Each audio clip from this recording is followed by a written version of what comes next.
Hi hello friends, ನಾನು ನಂದಿನಿ. ಇವತ್ತು ನಾವು ಹಿಮಾಚಲ ಪ್ರದೇಶದ ಮನಾಲಿನಲ್ಲಿರುವಂತಹ ಹಿಡಂಬಾದೇವಿ ದೇವಸ್ಥಾನಕ್ಕೆ ಹೋಗ್ತಾ ಇದ್ದೀವಿ. ಹಿಡಂಬಾದೇವಿ ಯಾರು, ಹಿಡಂಬಾದೇವಿ ದೇವಸ್ಥಾನದ ವಿಶೇಷತೆ ಏನು, ಈ ದೇವಸ್ಥಾನಕ್ಕೆ ಎಷ್ಟು ವರ್ಷದ ಇತಿಹಾಸವಿದೆ ಅಂತ ಈ ವಿಡಿಯೋ ಮೂಲಕ ನಾನು ನಿಮಗೆ ತಿಳಿಸ್ಕೊಡ್ತೀನಿ.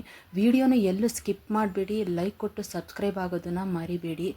ನಾವು ಈ ಮನಾಲಿಗೆ ಬಂದಾಗ ಈ ದೇವಸ್ಥಾನಕ್ಕೆ ವಿಸಿಟ್ ಕೊಡಲಿಲ್ಲ ಅಂದರೆ ಮನಾಲಿಯ ಟ್ರಿಪ್ಪು ನಮಗೆ ಸಂಪೂರ್ಣ ಆಗೋದಿಲ್ಲ. ಹಾಗಾಗಿ ಇವತ್ತು ನಾವು ಆ ದೇವಸ್ಥಾನನ ನೋಡ್ಕೊಂಡು ಬರೋಣ ಬನ್ನಿ. ಇದೇ ಮನಾಲಿನಲ್ಲಿರುವಂಥ ಹಿಡಂಬಾದೇವಿ ದೇವಸ್ಥಾನ. ಹಿಡಂಬಾದೇವಿ ಹಿಡಂಬ ಎಂಬ ರಾಕ್ಷಸನ ತಂಗಿಯಾಗಿರ್ತಾರೆ. ಹಿಡಂಬನ ಯಾರು ಯುದ್ಧದಲ್ಲಿ ಸೋಲಿಸ್ತಾರೋ ಅಂಥವ್ರನ್ನ ನಾನು ಮದುವೆ ಮಾಡ್ಕೋತೀನಿ ಅಂತ ಶಪಥ ಮಾಡಿರ್ತಾರೆ.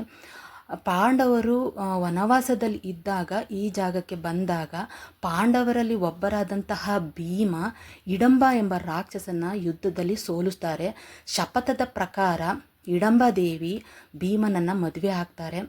ಭೀಮ ಮತ್ತು ಹಿಡಂಬಾದೇವಿಗೆ ಹುಟ್ಟಿದಂಥ ಮಗನೇ ಘಟೋತ್ಕಚ. ಇವರು ವನವಾಸ ಮುಗಿಸಿ ವಾಪಸ್ ಹೋಗುವಾಗ ಹಿಡಂಬಾದೇವಿ ಪಾಂಡವರ ಜೊತೆ ಭೀಮನ ಜೊತೆ ಹೋಗೋದಿಲ್ಲ, ಅವರು ಇಲ್ಲೇ ನೆಲೆಗೊಳ್ತಾರೆ. ಅಂದಿನ ಕಾಲದ ಮಹಾರಾಜ, ಮನಾಲಿನಲ್ಲಿದ್ದಂತಹ ಮಹಾರಾಜ ಬಹದ್ದೂರ್ ಸಿಂಗ್ ಎನ್ನುವರು 1500 ವರ್ಷಗಳ ಹಿಂದೆ ಈ ದೇವಸ್ಥಾನನ ಹಿಡಂಬಾದೇವಿಗೆ ಕಟ್ಟಿಸ್ಕೊಡ್ತಾರೆ. ಅಂದಿನಿಂದ ಇಂದಿನವರೆಗೂ ಇಲ್ಲಿ ಪೂಜೆ ನಡೀತಾ ಇದೆ. ಇದು ದೇವಸ್ಥಾನದ ಒಳಗೆ ನಾವು ಬಗ್ಗಿ ಒಳಗಡೆ ಹೋಗಬೇಕು. ಇದು ಭೂಮಿ ಮಟ್ಟಕ್ಕಿಂತ ಸ್ವಲ್ಪ ಕೆಳಗಡೆ ಇರುತ್ತೆ.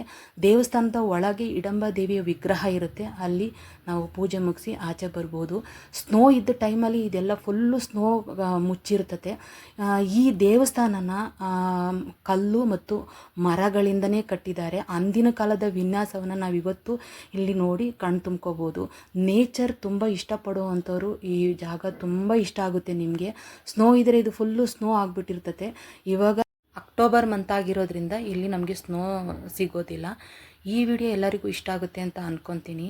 ಮುಂದಿನ ವಿಡಿಯೋದೊಂದಿಗೆ ನಿಮ್ಮ ಮುಂದೆ ಬರ್ತೀನಿ. ಬಾಯ್, ಟೇಕ್ ಕೇರ್.